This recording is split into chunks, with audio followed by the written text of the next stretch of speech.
Olá, uma ótima tarde a você. Começamos agora a segunda edição do Agricultura BR ao vivo para todo o Brasil nesta quarta-feira, dia 6 de janeiro. Lembrando que você nos acompanha pelas antenas parabólicas em todo o Brasil, também pela NET Claro TV, nos canais 190 e 690, na NEL TV, no Paraguai e também no Brasil. Você acompanha pelo portal sba1.com, é o portal do agronegócio, das notícias, das informações, aquilo que você precisa saber para realizar bons negócios é aqui no canal do Boi, no SBA1.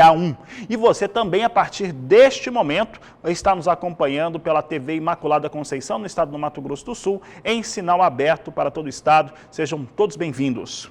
Começa o programa de hoje falando a respeito da qualidade de lavouras. E de acordo com o Departamento de Economia Rural da Secretaria de Agricultura do Estado do Paraná, houve uma melhora em relação às lavouras de soja no estado do Paraná. As chuvas recentes fizeram com que se melhorasse um ponto percentual as áreas de lavoura quando comparado ao último levantamento que tinha sido divulgado pelo DERAL. Está em 79% as áreas em boas condições e é o que você confere no Agricultura BR aqui na tela comigo. Veja só que nós trazemos aqui as condições de lavouras no estado do Paraná. Nós temos aqui em condições ruins ou muito ruins no estado do Paraná, situação de lavoura vindo em 3%.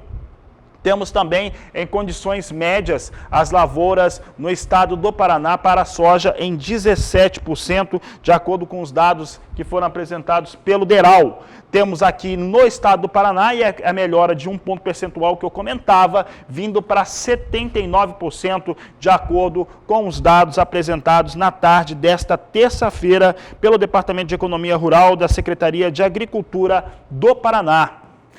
Falo agora a respeito do estágio de desenvolvimento das lavouras. A maior parte das lavouras de soja do Paraná estão em floração. É o que você acompanha comigo agora na tela. 42% em floração, 34% em frutificação e 23% em desenvolvimento vegetativo. São os destaques para a soja no estado do Paraná.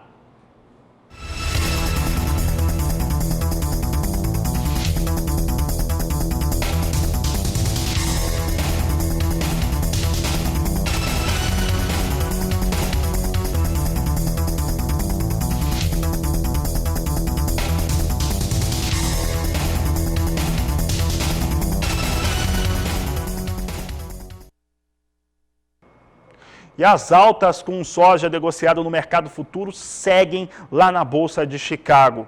Na tarde de ontem no final da segunda edição do Agricultura BR, na terça-feira, até o começo, ali o finalzinho da tarde, nós visto ganhos que estavam na casa de 50 pontos para a soja em Chicago, já se aproximando muito de uma marca de $14 por bushel.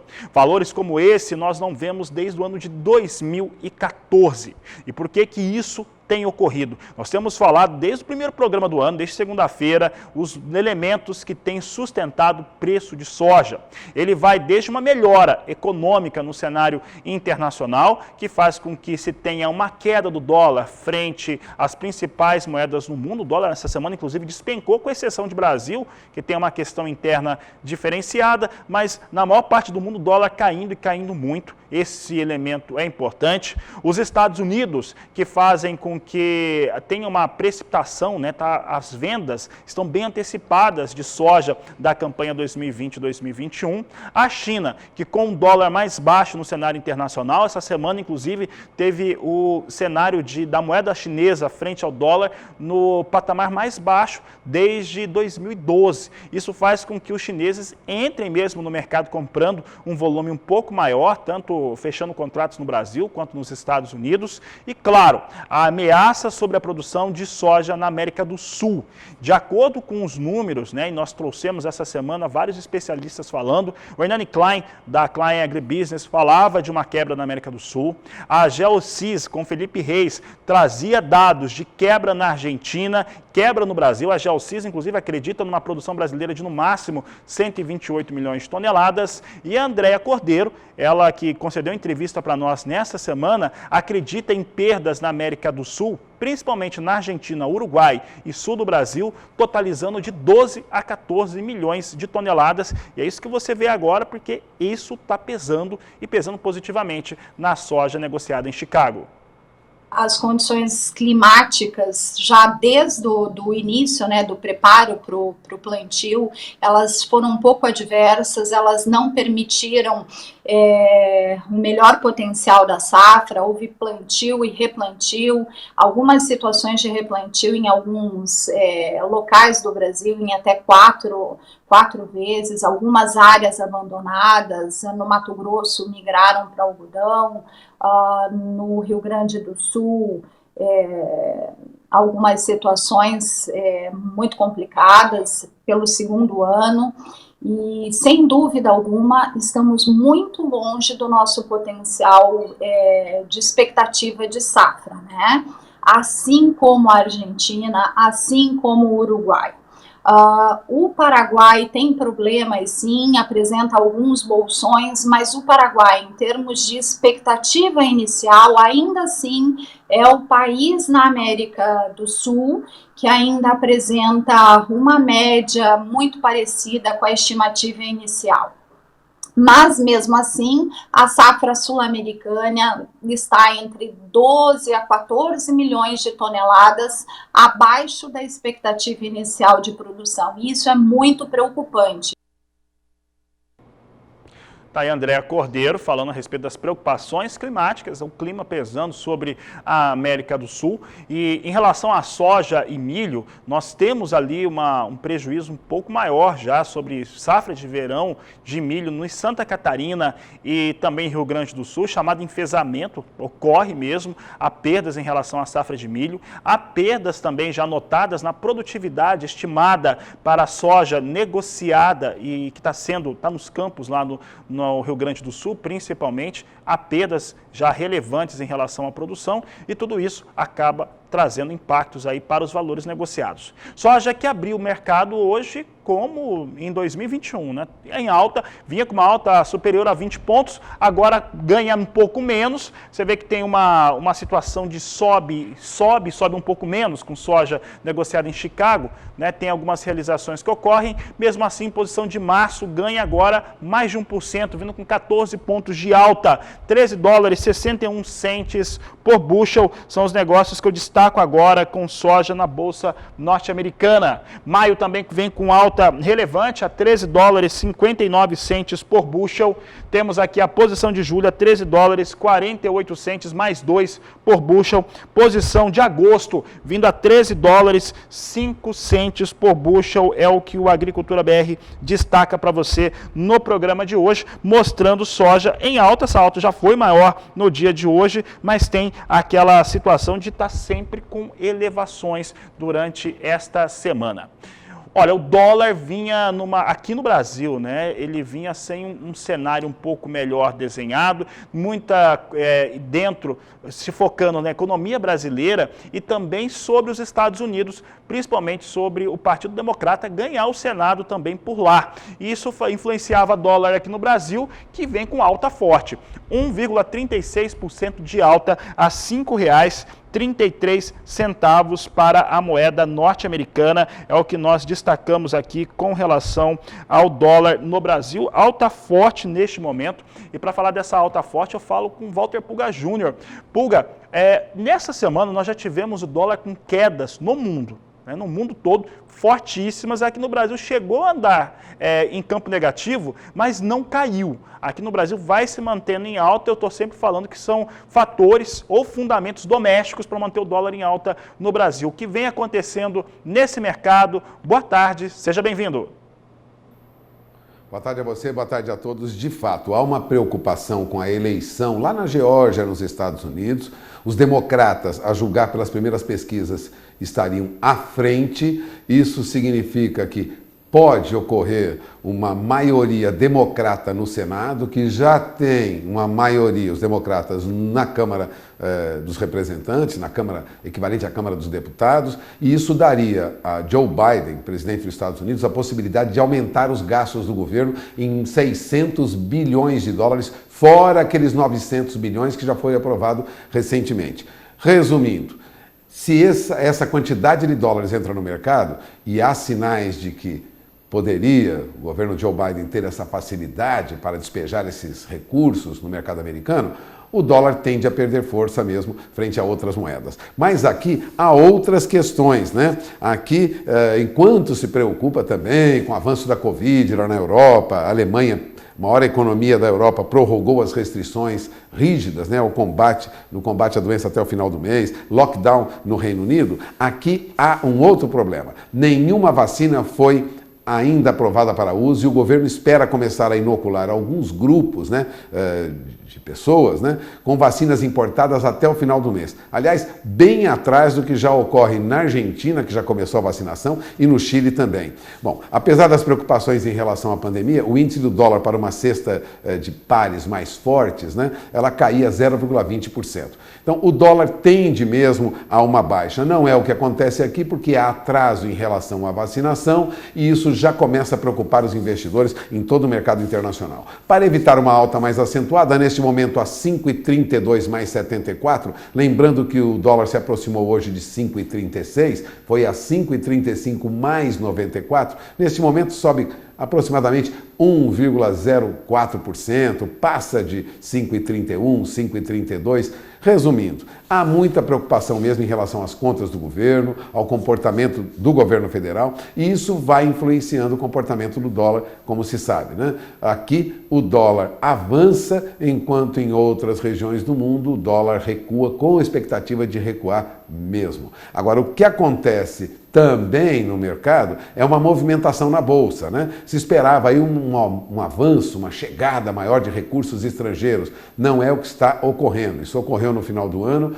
mas ainda os estrangeiros não voltaram ao mercado brasileiro justamente por conta de algumas dúvidas em relação a problemas domésticos. Não temos ainda nem a eleição definida para a presidência da Câmara dos Deputados. Portanto, isso causa alguma preocupação antes do investidor chegar ao país. Agora, a nossa Bolsa opera agora aos 120.165 pontos, tem uma alta de 0,66%, e isso se deve, em boa parte, ao volume muito grande de papéis da Petrobras que são negociados agora. Aliás, há alguns minutos a Petrobras tinha alta de mais de 1,5%. Lembrando que ontem a alta nos papéis da Petrobras foi de quase 4%.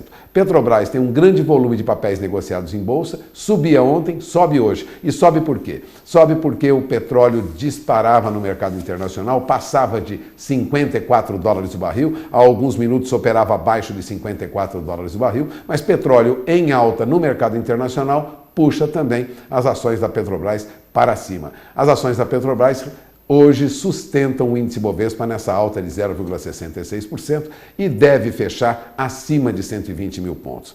Agora, toda essa movimentação no mercado de câmbio, que vai influenciando também o mercado de ações, né? Eu conversei sobre esse assunto com André Perfeito. Ele é economista-chefe da Necton Corretora de Valores. Para André Perfeito, ainda há muita incerteza sobre os gastos do governo, sobre as eleições na Câmara Federal, sobre a vacinação para combater a Covid-19 no Brasil, mas ele arrisca, viu? Ele arrisca dizer, o dólar não terá novas altas acentuadas e tampouco cairá abaixo de R$5, como boa parte dos operadores de mercado financeiro acreditam. Acompanhe a entrevista.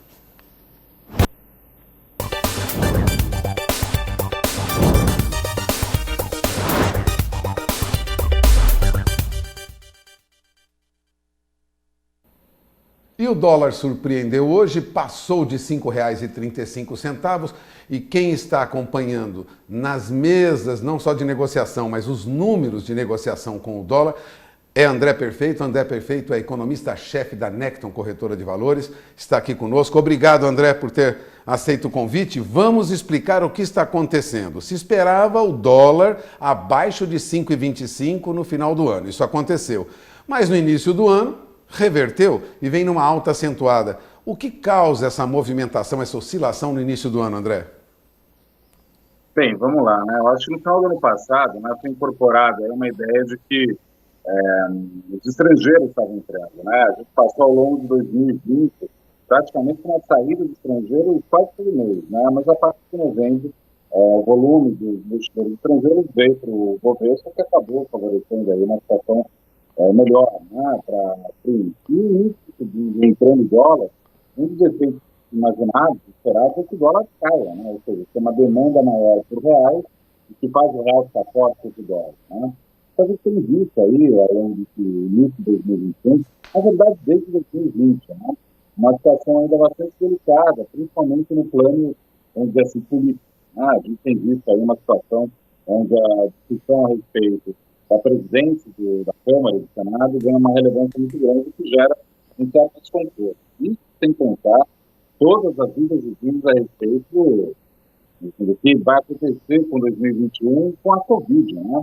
A gente não sabe o tamanho da vacinação no Brasil, né? E mesmo lá fora, variantes novas do vírus e também o processo de vacinação tem chamado a atenção dos investidores.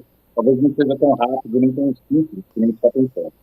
Bom, a perspectiva daqui para frente, então, é de incerteza ou nós temos algo que possa nos dizer para onde o dólar caminha frente ao real? Olha, existe uma certa divisão no mercado. A parte do mercado vê que as reformas vão passar e também que os juros vão subir, né? A gente está com a leitura de que a Selic deve chegar a 4% no final de 2021. Isso daí, em tese, né, atrai mais dólares, né? Porque você tem um juros maior no Brasil que pode ser capturado pelos estrangeiros, né? Isso, de um lado, explica parte da questão, né? Só que eu acho que a gente está envolvido em problemas fiscais mais complexos do que talvez a mediana ou a média dos meus colegas no mercado financeiro estão pensando, né? Eu estou observando com muita preocupação a discussão a respeito de como eles vão tentar, assim, encaminhar, né, o déficit fiscal, né? A gente está com déficit fiscal primário nos últimos 12 meses de 600 bilhões de reais, é mais de meio trilhão de real, é muito dinheiro. Então isso daí cria uma certa, né, apreensão que pode se traduzir vazando no dólar, né? Essa é a minha apreensão aí, não só a minha, de vários colegas do mercado financeiro também. Agora vamos olhar para a economia como um todo. Há um otimismo, André, em todo o mercado internacional. Nós vamos crescer, vamos retomar, depois da vacinação a economia vai caminhar muito bem, mas você concorda com essa visão otimista para 2021? Não, de certa forma há motivos para ficar otimista, né? A questão das vacinas, né, pode entregar para a gente um crescimento bastante mais consistente, né? No caso do Brasil, só para colocar alguns números, né, a cada 1% que o Brasil cresce, a gente está falando de 74 bilhões de reais a mais circulando entre nós, né? Então, isso por si só já pode trazer um certo otimismo. Agora, esse processo de recuperação não vai ser linear. É isso que nós, no mercado financeiro, tentamos fazer, a gente ficar tateando o tempo todo, né, o próprio tempo, né, para ver para onde vai.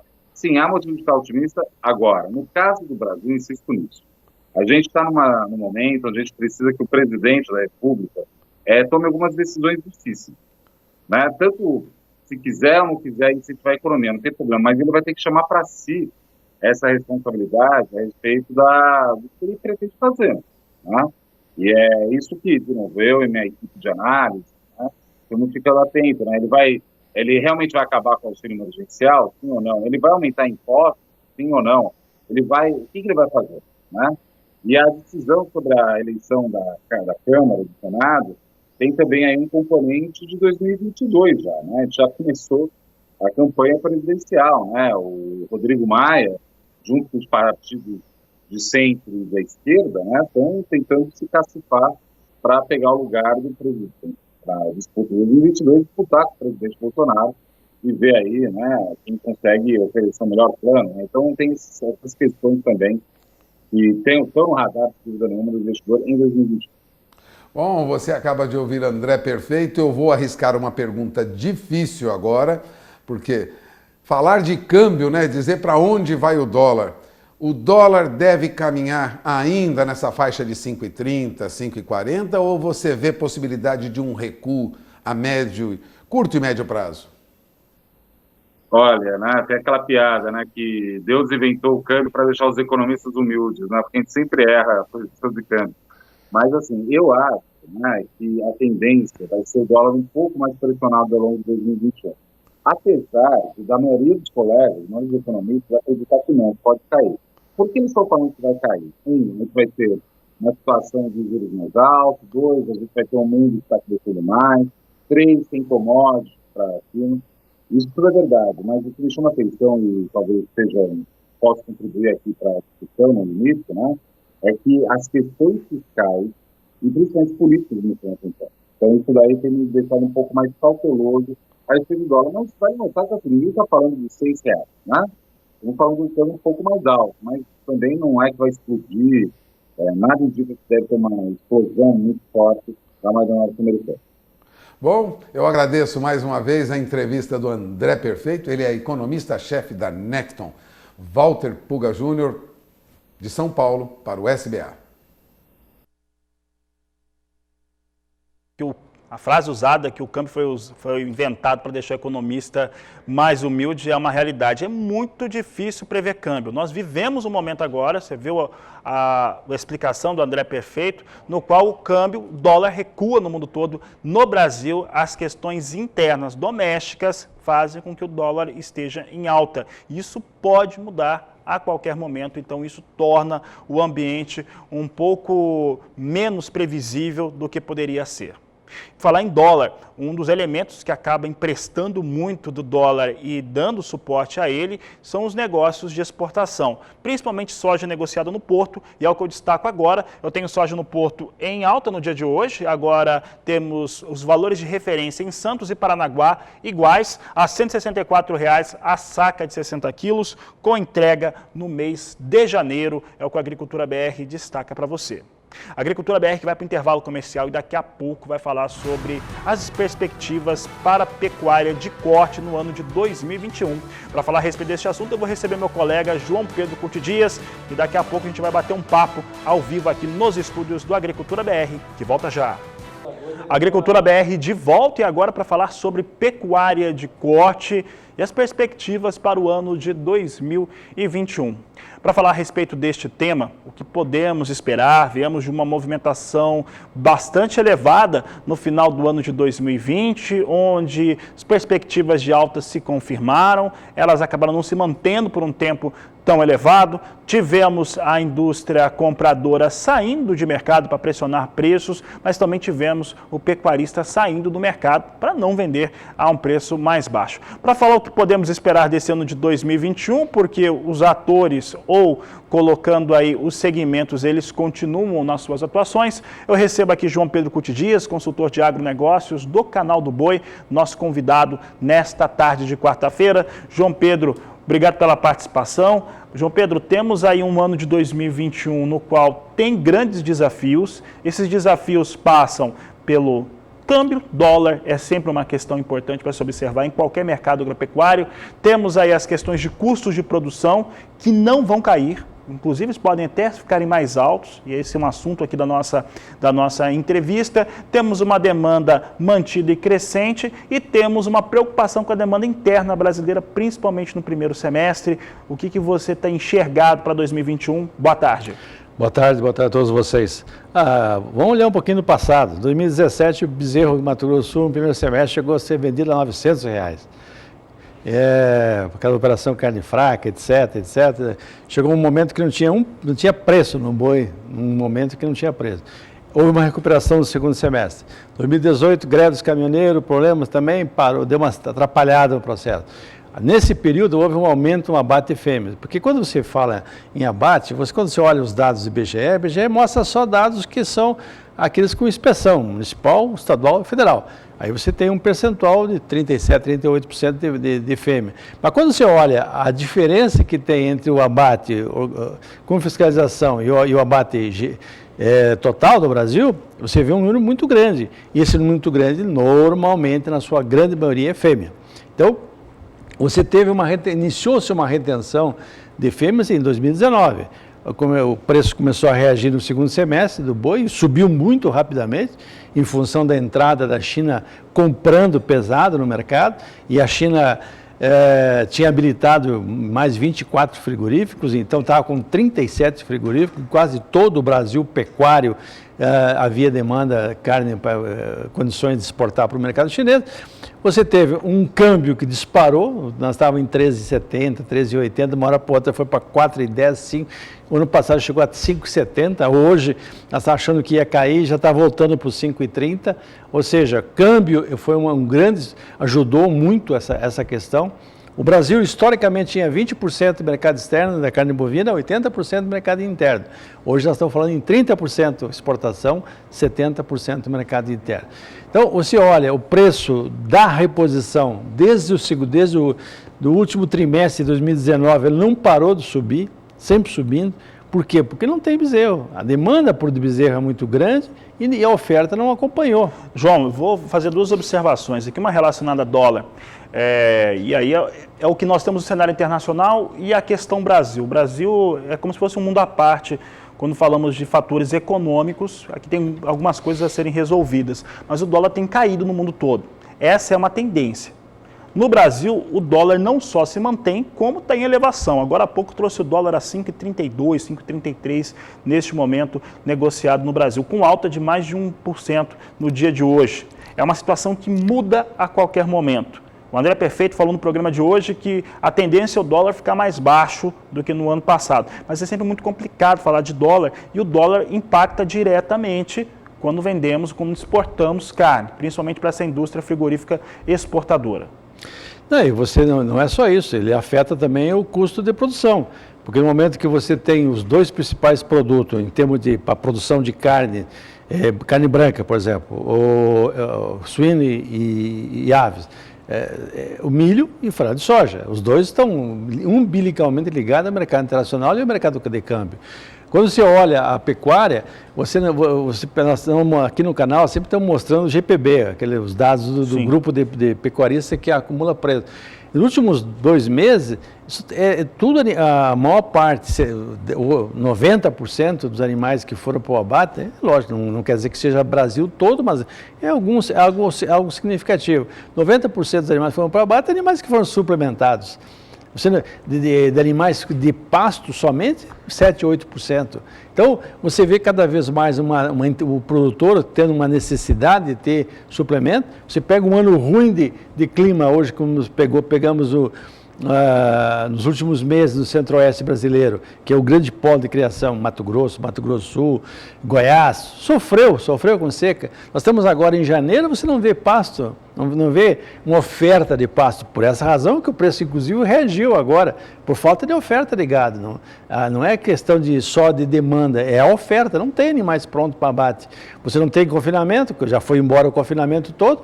Então, nesse momento, 2021, houve uma retenção de fêmea, mas não houve um aumento proporcional de oferta de forragem.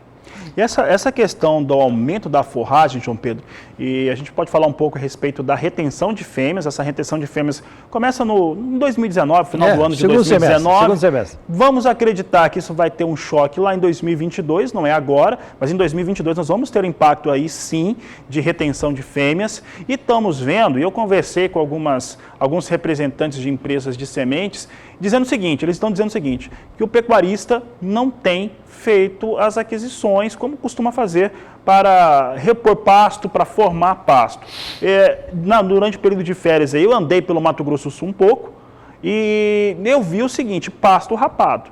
Muita situação de pasto muito complicada e é o pasto que você tem ali alimentação com custo mais baixo para o boi, que é muito mais baixo que uma suplementação com milho, com farelo, algodão, o que quer que seja. E aí a cria, né? A cria, normalmente a cria é nas pastagens piores.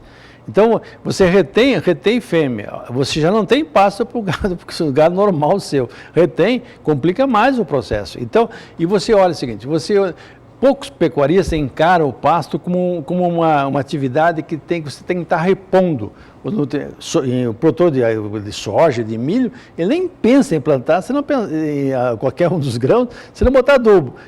Quanto que é o consumo de adubo na pecuária brasileira?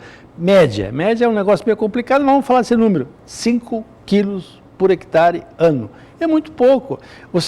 Nossos solos são muito pobres em nutrientes, regra geral, 95% é muito pobre em nutrientes. Então, e aonde que está o maior rebanho hoje no Brasil? Está no Cerrado. O Cerrado é paupérrimo em fósforo, em cálcio, etc. Então, eu acho que nesse momento, aquele pecuarista que está retendo, que está aumentando o rebanho, ele tinha que estar extremamente preocupado em melhorar a qualidade do pasto dele. Essa qualidade passa por o quê? Por reforma, passa por limpeza, passa por divisão de pastagem, passa por uma série de coisas para poder melhorar o manejo dessa forragem. A forragem é o alimento mais barato que tem para produzir carne e leite, não tem outro alimento mais barato. O pecuarista ele ficou mais afastado dessa produção de forragem, João Pedro, principalmente no Centro-Oeste, dá para afirmar isso, principalmente porque nós tivemos aqui, historicamente, nós tivemos alguns momentos que o acesso a milho, por exemplo, era mais barato, era muito mais acessível. Hoje não é. Hoje, se o produtor rural, o pecuarista, não conseguir ter essa produção de alimentos, ele vai ter um sério problema de custo de produção. E não importa o valor da arroba, aí não tem valor de arroba que chegue para compensar um custo de produção tão alto como esse. E também o invernista, ele vai estar comprando um animal caro, está comprando um animal de reposição, bezerro, 2.300, 2.500, boi de 14 arroba, mais de 4.000, o que acontece? O animal é 70% do custo da produção dele, os outros 30% é principalmente a alimentação. Aí que vem a questão, qual é o preço que ele vai vender no segundo semestre? A maior parte do gado confinado vai ser fechado quando? Abril, maio, junho, para ser abatido no segundo semestre. Normalmente acontece isso. No primeiro semestre você tem o gado de capim, o gado que engordou em capim, que não tem ainda. Por quê? Porque o pasto está ruim, as chuvas foram poucas, agora começa a haver uma melhoria nos pastos, mas você não vai ter gado a curto prazo, oferta muito grande. Nesse momento, você teve um dezembro em que o chinês, que é responsável por 60% da compra de carne brasileira, China e Hong Kong, estava meio fora de mercado. Ele deve voltar no mercado agora. Será que vai ter oferta tanto para atender esse mercado? É uma boa pergunta. E aí nós temos, mais uma vez, aquele rally de oferta dentro do Brasil. João Pedro, nós temos falado aqui no Agricultura BR a seguinte situação para a pecuária brasileira, que onde que o pecuarista precisa investir? Primeiro, é que a gente sempre aponta aqui a questão da genética, e o canal do boi consegue ajudar muito o pecuarista. Fala, genética é reprodutor de qualidade, sêmen de reprodutores de qualidade, matrizes também dessa mesma forma. Mas para esse animal expressar a sua qualidade, o seu potencial, ele vai ter que ter dois outros elementos. A sanidade, aí eu já penso que a sanidade está garantida, e tem que ter alimento. Esse é o gargalo. Porque para mostrar precocidade, para mostrar boa conversão alimentar, ele precisa estar comendo. Tem que ter alimento, e esse alimento não pode ser caro, porque senão acaba prejudicando o projeto pecuário. E você vê, à medida que você investe em genética ou passa para cruzamento hoje é um fato comum, houve um certo retrocesso no passado, hoje, pelo volume de venda de sêmen, você vê claramente que está aumentando muito. Então, esse animal cruzado com sangue taurino, ele é um animal mais exigente, ele responde, mas também quer uma qualidade melhor de forragem e de nutrição. Então, eu acho que esse é o gargalo, nesse momento, esse é o grande gargalo. É você ter forragem suficiente em qualidade e quantidade para atender o rebanho nosso. João Pedro, para encerrar aqui a entrevista, 2021, no seu entendimento, oferta de gado pronto é menor? Ele vai ser um pouquinho melhor do que o ano passado, não é pouca coisa, não tem muita oferta, não deu tempo de haver isso aí. Mas frente à demanda que... Agora a dúvida que tem é o mercado interno brasileiro, você acabou aquele auxílio emergencial, aparentemente não vai ter, você tem um aumento de desemprego no Brasil de forma bastante acentuada, você tem um setor de serviço que está penando, então você vê uma renda do brasileiro comprometida, isso é um ponto pacífico. Você vê, só que as outras carnes que concorrem com a carne bovina, elas estão sofrendo o quê? Aumento de custo na produção, seja o suíno, seja a aves. Então você vê um mercado que vai ser, que A carne bovina já caiu o consumo per capita, hoje se fala em 32, 33 quilos, para um país que consumia 40, 42 quilos. E a única coisa que aumentou o consumo no Brasil foi o ovo. Então o ovo está sendo a grande alternativa proteica. Agora, nem todo mundo vai comer ovo todo dia só com alternativa. Então você vê a dificuldade que vai ter o mercado hoje, é que até que ponto o brasileiro vai poder pagar um corte de dianteiro, que é uma carne muito comum no supermercado, especialmente essas grandes redes aí, a vaca, capa de contrafilé, custava 13, hoje custa 24, 25. Será que até que ponto o consumidor nosso vai ter condições de comprar? Outra coisa, você tem no lado do frigorífico, você deve ter meia dúzia de grandes redes de frigorífico. Você tem 230 mil pecuaristas no meio e tem 10, 12 redes de supermercado na outra ponta. Tem que haver um certo balanceamento nisso. O mercado, o varejista, ele vai ter que abrir um pouco da margem dele para poder atender. E o frigorífico tem que fazer uma operação ganha-ganha com o pecuarista. Quando o frigorífico de exportação, por exemplo, ele consegue melhorar a sua margem. A dificuldade é o frigorífico de mercado interno, esse está sofrendo com dificuldade. Os subprodutos do boi, seja o sebo, melhorou bem o preço, seja os miúdos, seja o couro, que é, na realidade, a fonte principal de receita de rentabilidade do frigorífico, esses aumentaram. Isso ajuda um pouco a sustentar um preço de patamar que nós estamos trabalhando hoje, boi de 260, 270. Tá certo, João Pedro. Agradeço a sua participação aqui na Agricultura BR. Bom dia, bom trabalho. Tá certo. E olha, daqui a pouco na Agricultura BR eu falo de dois movimentos. Lá na Argentina vão ter 72 horas de greve comercial por parte dos produtores rurais em revolta à decisão do governo da Argentina de suspender as exportações de milho. E também falo do tratoraço no estado de São Paulo. São 109 municípios envolvidos nesse movimento que acontece nesta próxima quinta-feira. Eu vou para o intervalo e volto já. E produtores rurais da Argentina vão fazer uma greve comercial de 72 horas a contar da próxima segunda-feira. Foi o que informou as 3 principais instituições de representação do produtor rural daquele país. O motivo dessa greve é se movimentar contra a decisão do governo da Argentina, que na última semana proibiu as exportações, os embarques de milho até o mês de março, de acordo com o governo da Argentina, com a tentativa de garantir o abastecimento interno do país. A Argentina é um dos maiores players do mercado internacional de milho e, de acordo com as associações e bolsas de cereais e bolsas comerciais da Argentina, caso não exporte até março, vai deixar de ter a rentabilidade, a entrada em recursos na Argentina na ordem de 980 milhões de dólares.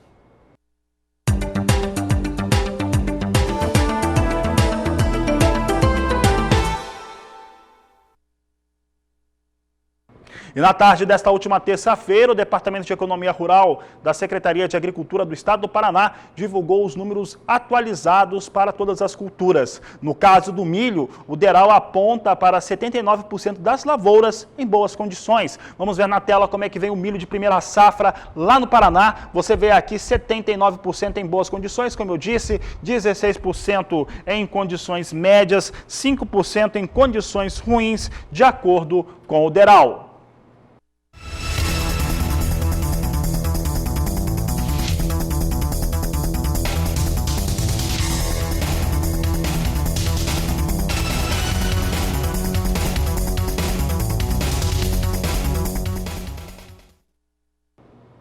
E eu trago agora os números que foram divulgados pelo Itaú BBA, a equipe de análise de agronegócios, que trouxe dados importantes sobre as suas perspectivas para o setor. E de acordo com os analistas do BBA, Itaú BBA, eles acreditam no mercado internacional firme para o milho, principalmente quando se observa o balanço entre oferta e demanda para o cereal. Um outro elemento destacado pelo Itaú BBA é em relação ao estoque de passagem mundial, estoque de passagem global em 289 milhões de toneladas, o mais baixo desde a campanha 2013-2014. Ainda, os analistas do Itaú BBA observam uma situação no qual, nos Estados Unidos, na campanha 2021-2022, os produtores rurais optarem por ampliar as áreas destinadas à soja em detrimento às áreas que são projetadas para milho. Isso faria com que o maior produtor mundial de milho tivesse uma produção menor na próxima campanha. Somado a isso, há uma crença bastante forte no qual a China, que teve um crescimento aí no último ano de mais de 1000% nas aquisições de milho, siga comprando muito cereal, e isso faria com que a disputa pelo milho ficasse ainda mais alta. Fora isso, tem as questões de problemas climáticos na América do Sul e a própria Argentina, como eu disse há pouco, paralisando exportações de acordo com os dados que chegam lá daquele país. Está aí a análise do Itaú BBA para o cenário internacional. Por falar em cenário internacional, nós tivemos o Departamento de Agricultura dos Estados Unidos na manhã desta quarta-feira confirmando vendas avulsas de milho para destinos não declarados. Foram um pouco mais de 102 mil toneladas que foram vendidas sem confirmar qual que é o destino. Aqui, de acordo com os dados que são apurados pela equipe da Agricultura BR, acreditamos ser para a China. Sigo falando de milho no cenário internacional, porque agora vamos ver como é que vem os negócios para milho lá em Chicago. Você tem aqui mercado futuro do milho, com a posição de março ganhando quase 1% a $4,96 por bushel, de acordo com os números que estão sendo colocados aqui. Ora, mercado futuro ao vivo em Chicago. Maio vem com $4,96 mais 2 por bushel. Posição de julho, $4,94 mais 4 por bushel. Setembro, $4,55 mais 6 por bushel. São os negócios que eu destaco agora com milho na Bolsa de Chicago. Falo agora de uma das cadeias produtivas que mais demanda milho aqui no Brasil. Eu falo da cadeia produtiva de carne suína, que teve um ano de 2020 muito positivo, claro, com o Brasil exportando muito mais carne com a forte demanda chinesa. É o que você vai conferir agora na reportagem de Berenice Leite. No acumulado dos 11 primeiros meses de 2020, o Brasil exportou 39,5% a mais de carne suína do que no mesmo período do ano de 2019, totalizando 940,9 mil toneladas embarcadas. A receita também foi 47,1% maior na comparação deste período, mas o custo de produção também disparou. Em 2020, o aumento foi de mais de 40%. Os aumentos, quando analisados, superaram a casa de 160%. Alguns praças, 65%, 70% de aumento, saindo da casa de R$30 para R$80. Agora vemos que isso já está um pouco mais estabilizado, mas de fato o impacto foi muito severo e, segundo a nossa avaliação, é um impacto estrutural. O preço do milho do farelo de soja não deve baixar para níveis como era anteriormente no início do ano de 2020. Na visão da ABPA, a situação mostra a importância dos acordos internacionais em busca de novos mercados. Em 2020, a entidade registrou mais de 80 novas habilitações para a exportação de proteína animal para outros países. Mas para 2021 prevemos a continuidade do crescimento das exportações e não só a BPA, o USDA, a FAO, o Rabobank, várias consultorias internacionais também prevêem que o crescimento da exportação de carne suína no Brasil deve girar em torno de 10% em 2001. De Brasília, Berenice Leite. E nós falamos agora a respeito da suspensão de uma planta frigorífica de carne suína que foi suspensa pelos chineses. Essa informação foi confirmada pelo Ministério da Agricultura por conta do Covid-19. É o que nós vamos conferir agora nas informações apuradas pelo jornalista Paulo Andrei. E mais uma vez, a China cancelou as importações de carnes aqui do Brasil. Dessa vez foram as carnes suínas de uma das plantas da cooperativa Aurora Alimentos, localizada na cidade de Chapecó, em Santa Catarina. Segundo o governo chinês, isso se dá às preocupações contra o Covid-19. Mas como isso chega diretamente ao produtor de suíno de Santa Catarina? Para falar melhor sobre esse assunto, eu conversei com o presidente da Associação dos Criadores de Suínos de Santa Catarina e ele fala um pouco sobre como tudo isso chega até o produtor. A notícia que recebemos com relação à suspensão das exportações de carne suína da Aurora Alimentos para a China é realmente uma preocupação que nós temos, porque a notícia que veio, que foi pelo fato de trabalhadores estarem contaminados com Covid, eu vejo que não procede, porque as indústrias tiveram um cuidado e ainda tem muito grande para que não entrem para trabalhar pessoas com qualquer sintoma de Covid-19, porque sabem que pode prejudicar o frigorífico até parar toda a unidade. E fizeram vários procedimentos para atender as demandas do mercado, tanto nacional quanto internacional, na prevenção disso. Não sei qual é o real motivo, mas não acredito realmente que seja isso. Existe a preocupação porque a China é um grande mercado comprador. O ano passado comprou um pouco mais de 300 mil toneladas somente de Santa Catarina, e isso é preocupante porque a gente não sabe qual é o volume que vai deixar de atender aquele país e pode sobrar no mercado interno. E a preocupação nossa, quanto produtores, é numa queda de preço aqui no mercado interno, onde nós já estamos com um alto custo de produção, que hoje se equipara já pelo custo de produção e a venda, o valor de venda do animal. Então, essa é a nossa preocupação. Mas as tratativas estão sendo feitas. Eu acredito que nos próximos dias essa situação seja resolvida, porque nós já tivemos lá atrás também uma situação semelhante a essa e conseguiram resolver. Então, eu vejo que é momento de cautela, tanto por parte dos produtores quanto por parte da indústria, mas acredito muito que logo esta situação será resolvida e que teremos também um ano promissor dentro da nossa atividade. A gente espera que essa situação se normalize ao longo dos dias e que as exportações voltem a acontecer da melhor forma possível, beneficiando os produtores de suínos. De Cruz Alta, no Rio Grande do Sul, Paulo Andrei. Tá aí, informação você vê aqui no Canal do Boi, no Agricultura BR. E a seguir vamos falar do tratoraço no estado de São Paulo. 109 municípios envolvidos nesse protesto contra a alta do ICMS. Eu vou para o intervalo e volto já. E nesta quinta-feira, produtores rurais e as pessoas que são ligadas às cadeias produtivas do estado de São Paulo vão fazer um protesto. São 109 municípios que estão confirmados neste protesto contra a alta do ICMS. Eu estou falando a alta do ICMS, a gente sabe muito bem que está escrito no Diário Oficial do Estado de São Paulo, que é um recuo em relação aos incentivos, mas isso representa sim elevação no pagamento do ICMS. E é por isso que eu vou conversar agora com o presidente do Sindicato Rural de Jaboticabal do Estado de São Paulo, o Sérgio Nakagi, que conversa conosco agora. Sérgio, como que está sendo essa organização para esta manhã de quinta-feira? Boa tarde, seja bem-vindo.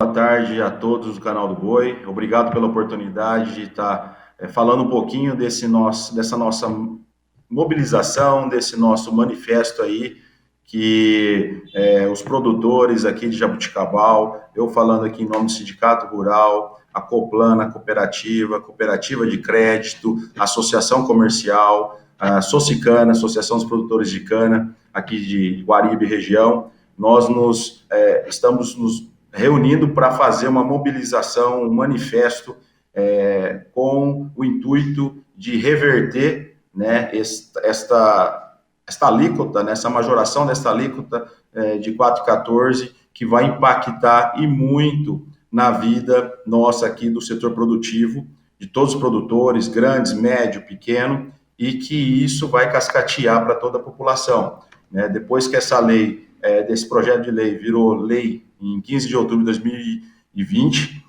nós, em conversa com algumas outras lideranças, nós nos unimos, né, nas redes sociais e começamos um trabalho aí de mobilização, de conversas, discussões, enviamos ofícios também para governador Dória, para a federação, para a Organização das Cooperativas do Estado de São Paulo, para todos os deputados que votaram a favor desse projeto de lei.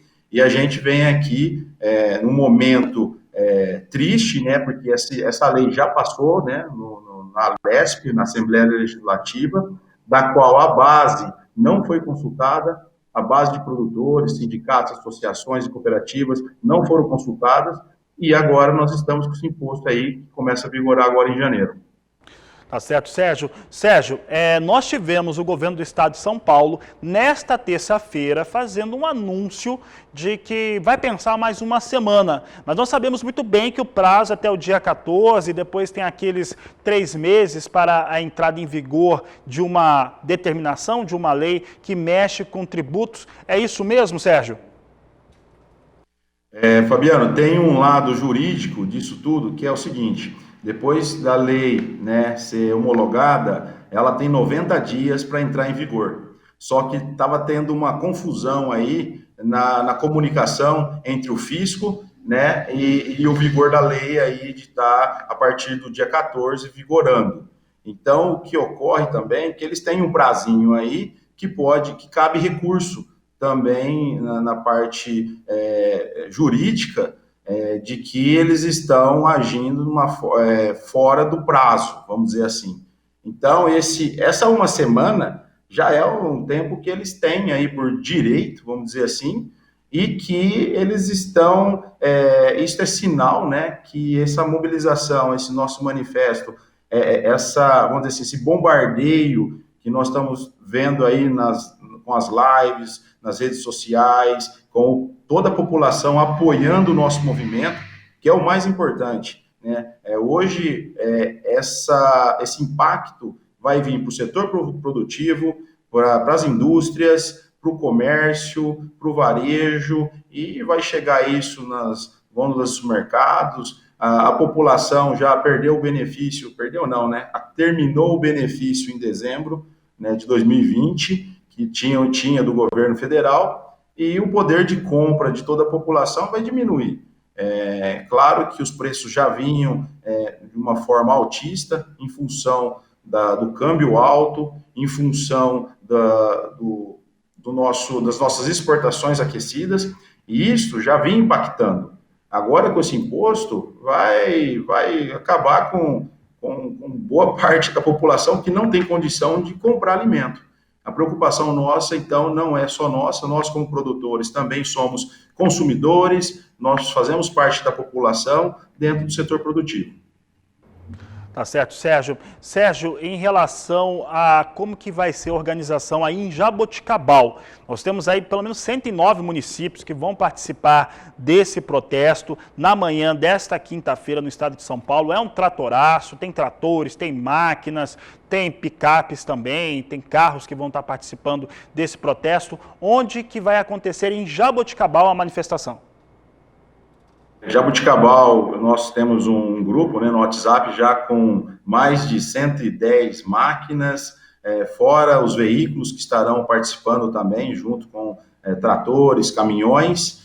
Nós sairemos da Coplana, aqui de Jaboticabal, da Cooperativa Agroindustrial, da qual percorreremos um trecho com vias mais largas, um trecho que nos dá uma segurança maior, né, tirando todo um risco aí de acidente, que a gente nos preocupa muito com isso, né?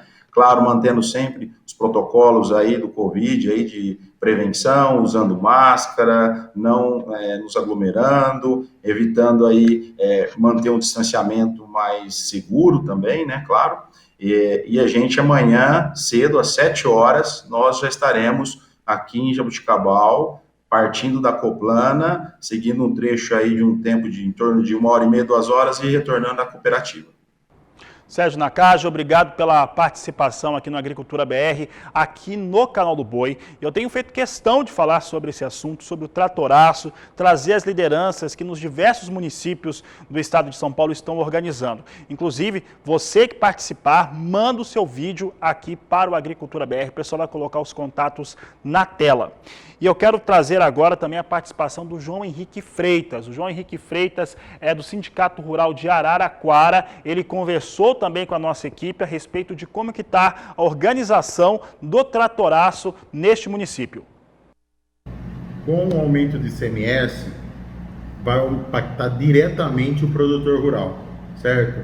Porque vai ser tributado o ICM já na primeira fase.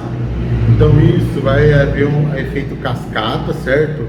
Que vai chegar ao consumidor final, sem dúvida nenhuma.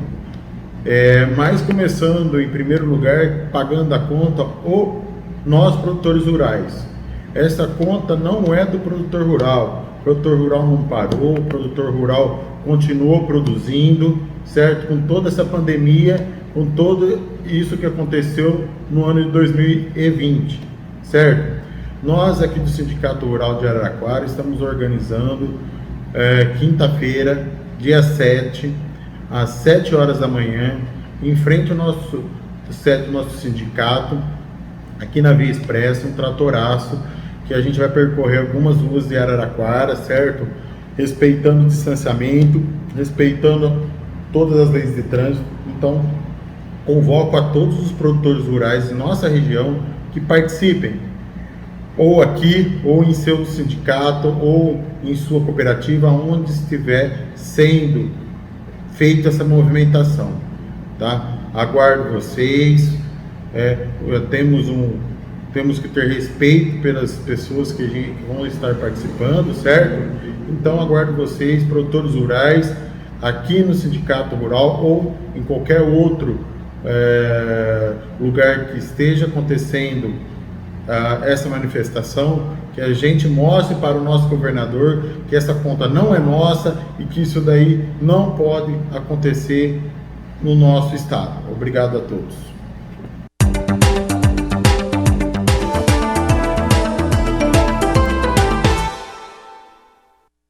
Mudamos de assunto agora para falar de café. Você acompanha como é que vem os negócios com o café arábica na Bolsa de Nova York. Nós trazemos aqui as posições com nova queda no dia de hoje, 4 pontos de queda nas posições de mais curto prazo. Março vem a $1,20 mais 95 a libra peso. Maio, $1,23 mais 5. Julho, a $1,24 mais 90 a libra peso. Setembro, $1,26 mais 45. Produtor, o cafeicultor de arábica aqui do Brasil sabe melhor do que o mercado está travado, não está se aceitando muito não essas ofertas de valores mais baixos para o arábica, até porque o pessoal sabe muito bem o tamanho da quebra aí, da perda de produtividade nas áreas de produção, principalmente em Minas Gerais.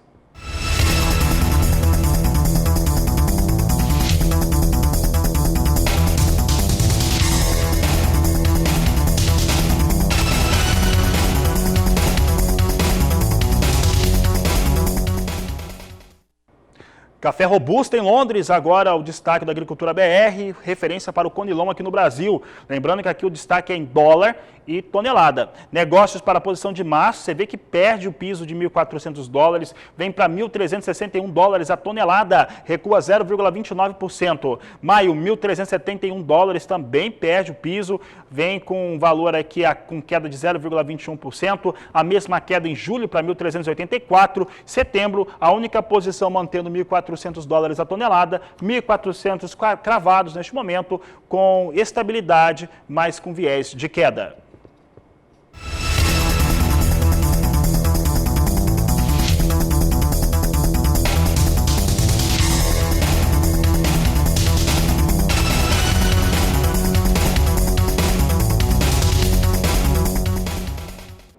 Olha, um mistério, uma situação que tem preocupado moradores do município de Três Lagoas, no Mato Grosso do Sul, e também Castilho, no estado de São Paulo. Acontece que o Rio Sucuriú, no Mato Grosso do Sul, e também o Paraná, lá no estado de São Paulo, tem mostrado uma situação de baixar o nível, ficar muito mais baixo o nível de água desses dois rios. Essa preocupação é vertente, foi notada pelos moradores, por pescadores e por quem está na região.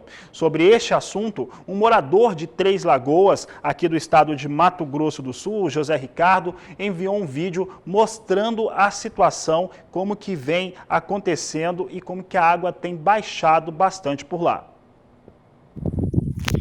Bom dia, pessoal. Olha, faz 12 anos que eu trabalho aqui no balneário Desde 2008, quando inaugurou, eu trabalho aqui. Eu nunca vi o balneário desse jeito, ó. Olha só, gente. Seco. Seco. Nunca aconteceu uma coisa dessa. Dá uma olhada.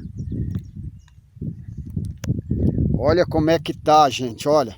Aqui é onde desembarca os barcos, ó. Olha aqui, ó. Não tem mais condições de nada. Tá seco, seco. Olha o trapiche onde tá. Olha o nosso trapiche aqui, ó. Olha só do lado do balneário. Olha só como é que tá. Olha. Acabou, gente. Tá, a água sumiu. Bom, de acordo com a Prefeitura do município de Três Lagoas, no Mato Grosso do Sul, tanto a Prefeitura quanto o Ministério Público pedem explicações para a empresa CTG Brasil, que é administrada por um grupo chinês. Também pede explicações para outras empresas aqui que acabam administrando as usinas da região sobre o que vem acontecendo com o volume de água nesses dois rios no estado do Mato Grosso do Sul e também em São Paulo.